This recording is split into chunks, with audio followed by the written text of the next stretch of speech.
Hello everyone, आप सबका स्वागत है मेरा यूट्यूब चैनल ई लर्न आइडिया में। तो आज हम बात करने वाले हैं लेथ मशीन की एक ऑपरेशन के बारे में, जो जैसे मैंने यहाँ पे लिखा है कि फेसिंग, मतलब ये एक ऑपरेशन है लेथ मशीन में करते समय, मतलब कौन से भी जॉब अगर करना है हमें तो ये ऑपरेशन करना ही पड़ता है। तो उस समय ये ऑपरेशन करते समय कौन कौन से उसमें दोष आते हैं, और ये वाले दोष बहुत बार पेपर में पूछे जाते हैं। मतलब इस जैसे यहाँ पे डायग्राम है, तो इनके बारे में पूरी जानकारी दूंगा, और कौन कौन से दोष पूछे जाते हैं पेपर में उसके बारे में हम बात करेंगे।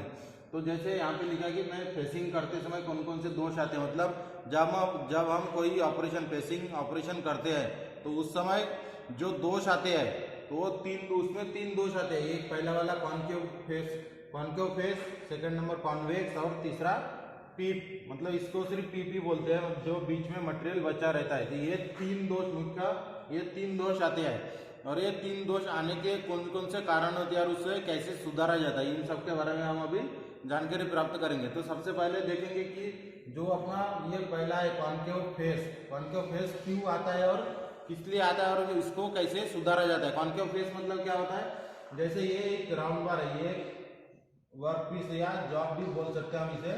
फॉर एग्जाम्पल ये जॉब है, अगर इसको हम फेसिंग करते समय अगर ये फेस मतलब बीच में अगर कटिंग टूल अंदर की तरफ जा रहा है तो उसे क्या बोला जाता है, कॉन्केव फेस बोलते हैं। और ये प्रॉब्लम क्यों आता है नीचे भी इसके बारे में बात करेंगे। तो उसके बाद सेकंड नंबर था कॉन्केव फेस, मतलब ये जो डायग्राम है, डायग्राम कि हमें क्या बता रही है अभी सबसे पहले समझ लेते हैं।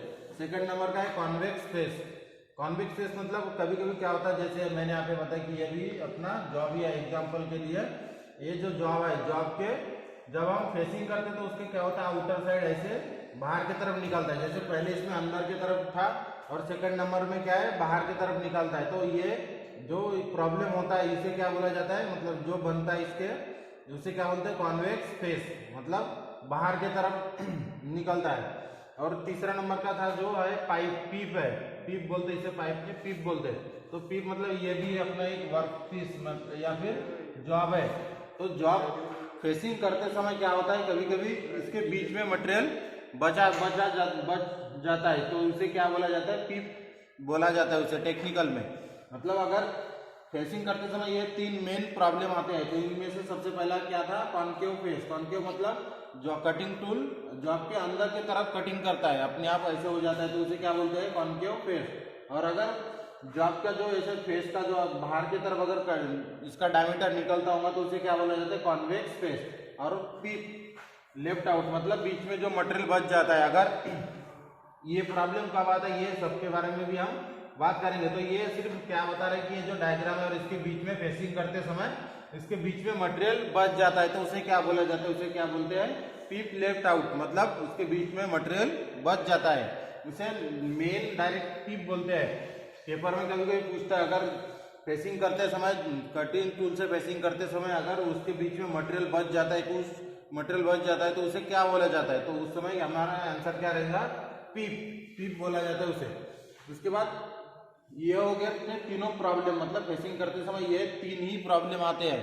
तो जैसे यहाँ पे मैंने लिखा था कि दोष आने के कारण जो अपने ये तीन प्रॉब्लम है, कॉन्केव फेस, कॉन्वेक्स फेस और पीप लेफ्ट आउट, तो ये किस वजह से आते हैं और उसे कैसे सुधारा जाता है, इसके बारे में हम अभी बात करेंगे। तो सबसे पहला क्या था अपना कॉन्केव फेस क्यों आता है यहाँ पे मैंने लिखा, दो प्रॉब्लम लिखा है। कॉन्केव फेस आने का मेन रीजन है कटिंग टूल को ढीला पकड़ना, मतलब जब हम टूल पोस्ट में कटिंग टूल को बांधते हैं तो उस समय कटिंग टूल ढीला अगर हम रखे तो उस समय ये वाले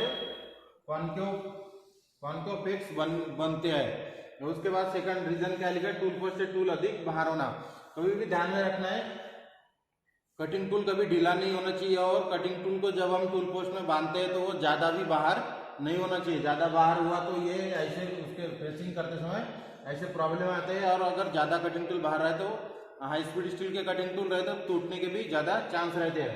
तो मेन क्या करें, अगर ये वाले प्रॉब्लम को अगर हमें दूर करना है, कॉन्केव फेस को अगर हमें दूर करना है, तो सबसे पहला जो प्रॉब्लम था यहाँ पे मैंने क्या लिखा है, कटिंग टूल को ढीला पकड़ना, तो उसे कटिंग टूल को कभी भी ढीला हमें बांधना नहीं है। और सेकंड नंबर का प्रॉब्लम क्या लिखा है, टूल पोस्ट से टूल अधिक बाहर होना। तो ध्यान में रखिए कभी भी कि जो अपनी कटिंग टूल है, तो जैसे ये अपना टूल पोस्ट है, 4 वे टूल पोस्ट ज़्यादातर फॉरवर्ड टूल पोस्ट ही होते हैं।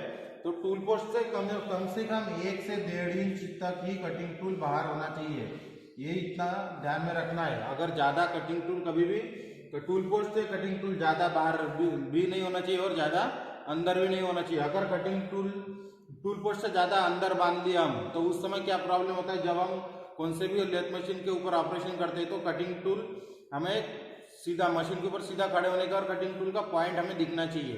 अगर ज़्यादा कम बहुत ही अंदर अगर बांधते हैं तो हमें कटिंग टूल का जो सामने का कटिंग पॉइंट है वो दिखता नहीं है और उसके लिए कमर झुका के देखना पड़ता है। तो उस समय हम ज़्यादा देर खड़े रह नहीं सकते। इसलिए कभी भी ध्यान में रखें कि कटिंग टूल कभी भी जो जैसे एक स्टैंडर्ड साइज दिया है 1 इंच से 1.5 इंच बाहर होना चाहिए तो उतना ही रखें, या फिर कटिंग टूल को बांधने के बाद मशीन के ऊपर खड़े होके एक बार देखिए कि उसका फेस उसका कटिंग पॉइंट दिख रहा है कि नहीं, इतना ध्यान में रखना है। तो जो सबसे पहला प्रॉब्लम आया था अपना कि कॉन्केव फेस किसकी वजह से आता है, कटिंग टूल को ढीला पकड़ने से आता है और टूल पोस्ट से कटिंग टूल अधिक बाहर होने से भी होता है।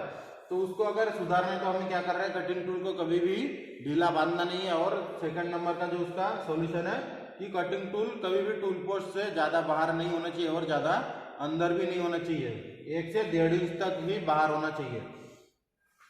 सेकंड नंबर का जो प्रॉब्लम आया था कॉन्वेक्स फेस यहाँ पे मैंने लिखा है कि कॉन्वेक्स फेस था, और दोष वो क्यों आता है, क्योंकि यहाँ पे लिखा है मैंने कटिंग टूल का ब्लंट होना। ब्लंट मतलब क्या होता है, जब भी हम कटिंग टूल ये ब्लंट होना ये नॉर्मल बात है। कभी भी लेथ मशीन के ऊपर कटिंग करते समय कटिंग टूल ब्लंट ही होता है और ज़्यादातर टूटता है।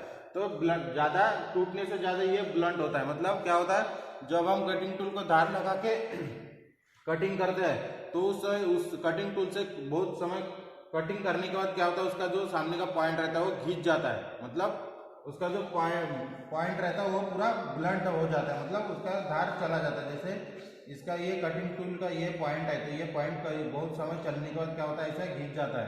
तो जिससे हमारा जॉब के ऊपर हमारा कटिंग बराबर होता नहीं है, या फिर जितना हम कट लगाते हैं उतना कटता नहीं है। तो उस समय क्या होता है, जैसे ये अपना कॉन्वेक्स फेस है, कॉन्वेक्स फेस ऐसे बनने का मतलब कटिंग टूल से अगर हम फेसिंग कर रहे हैं तो जॉब का डायमीटर बाहर की तरफ बड़ा रहने का कारण यही होता है कि कटिंग टूल का धार चला जाना, मतलब ब्लंट होना मतलब वही होता है। उसका जो सामने का पॉइंट रहता है वो घिस जाना, जिसे हम बोलते हैं टेक्निकली ब्लंट होना।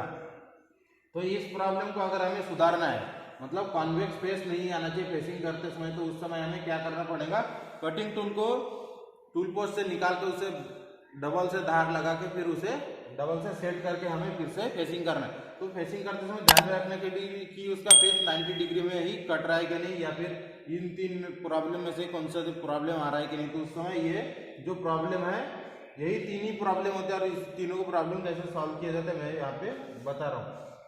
उसके नीचे लास्ट नंबर का क्या बताता है कि जब हम फेसिंग करते हैं तो उसके बीच में मटेरियल बच जाता है। उसका मेन एक ही रीजन होता है कि कटिंग टूल अगर सेंटर हाइट से कम रहे या फिर ज़्यादा रहे तो उस समय फेसिंग करते समय बीच में का मटेरियल बच जाता है। अगर ज़्यादा रहे तो भी बच जाता है और कम रहे तो भी मटेरियल बीच में बच जाता है।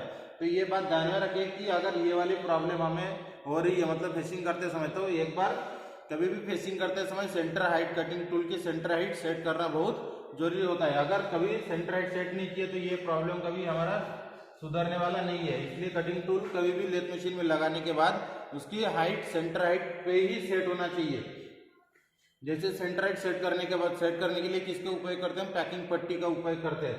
तो ये जो अपना प्रॉब्लम था कि टिप इन द सेंटर, मतलब कटिंग टूल के जो जॉब की हम फेसिंग कर रहे हैं बीच में जो मटेरियल बच रहा है, जो उसे एक तो सबसे पहली बात जो मटेरियल बीच में बच जाता है उसे क्या बोला जाता है, टिप बोलते हैं। और ये आने का मेन रीजन है कटिंग टूल कभी भी या फिर कटिंग टूल सेंटर हाइट से नीचे है या फिर कटिंग टूल सेंटर हाइट से ऊपर है। तो इस प्रॉब्लम को सॉल्व करने के लिए क्या करना है, हमें कटिंग टूल को सेंटर हाइट पे सेट करना है पैकिंग पट्टी के साथ, पैकिंग पट्टी। और कभी भी ध्यान में रखें कि जब हम टूल पोस्ट में, जैसे ये अपनी फॉरवर्ड टूल पोस्ट है, टूल पोस्ट में कटिंग टूल को फिट करते समय जब हम पैकिंग पट्टी नीचे देते हैं, जैसे नीचे लगाते हैं पैकिंग पट्टी छोटे छोटे वाले, तो वो सेंटर हाइट सेट करने के लिए लगाते हैं। और उसके कभी भी कटिंग टूल सेट करने के बाद सेंटर हाइट सेट करने के बाद और कटिंग टूल के ऊपर एक हल्का पैकिंग पट्टी देना बहुत जरूरी होता है, क्योंकि उसकी सपोर्ट के लिए। क्योंकि जब हम टूल पोस्ट में यहाँ पे बोल्ट वगैरह लगाते हैं, बोल्ट को टाइट करते हैं, तो उस समय दोनों दो बोल्ट अपने हाथों से एक जैसे टाइट नहीं होते। तो क्या होता है कि अगर सामने का बोल्ट अगर हम ज़्यादा टाइट किए और पीछे का कम टाइट किए तो जो कटिंग टूल का जो बीच का भाग होता है वहाँ से क्रैक होने के बहुत ज़्यादा चांस होते हैं। इसलिए कभी भी ध्यान में रखें कि जब हम कटिंग टूल को टूल पोस्ट में सेट करते हैं, सेंटर राइट सेट करने के बाद कटिंग टूल के ऊपर एक पैकिंग पट्टी का भी उपयोग करें। वो भी एक इम्पॉर्टेंट क्वेश्चन है कि जब हम कटिंग टूल पोस्ट में कटिंग टूल सेट करते हैं तो उसके ऊपर का पैकिंग पट्टी लगाने का मेन रीजन क्या होता है। तो उसका मेन मुख्य कारण क्या होता है कि जब हम कटिंग टूल को सेट करने के बाद अगर पैकिंग पट्टी नहीं लगाए तो उसके दोनों नट जो बोल्ट होते हैं 3 बोल्ट, अगर दोनों बोल्ट एक समान टाइट नहीं किए तो बीच में से क्रैक होने के बहुत ज़्यादा चांस होते हैं। यही था आज का टॉपिक कि अपना जो फेसिंग और लेथ का मशीन का ऑपरेशन है फेसिंग। तो फेसिंग करते समय मेन कौन कौन से प्रॉब्लम होते हैं, कोई भी ऑपरेशन करते समय कुछ ना कुछ प्रॉब्लम होते ही है। तो जो अपना जो फेसिंग ऑपरेशन है उस समय फेसिंग ऑपरेशन करते समय कौन कौन से दोष आते हैं, तो वो कौन कौन से दोष होते हैं उसे क्या बोला जाता है। जो अंदर से अगर ऐसे रहा तो मतलब 3 ये जो डायग्राम है, डायग्राम समझ में सबसे पहले आना चाहिए कि अगर कटिंग टूल ऐसे कटिंग कर रहा है तो उसे क्या बोला जाता है, कॉन्केव फेस। अगर बाहर की तरफ ऐसा है तो कॉन्वेक्स फेस, और बीच में अगर मटेरियल बच रहा है तो उसे पीप बोला जाता है। और ये दोष कौन कौन से कारण से आते हैं ये भी मैंने बताया, और उसे कैसे सुधारा जाता है इसके बारे में भी हमने अभी बात की है। तो आज के टॉपिक बस इतना ही। अगर ऐसे कुछ प्रॉब्लम रहा तो हमें कमेंट बॉक्स में कमेंट करके पूछ सकते हैं, और वीडियो अच्छी लगी तो शेयर करें और सब्सक्राइब जरूर करें।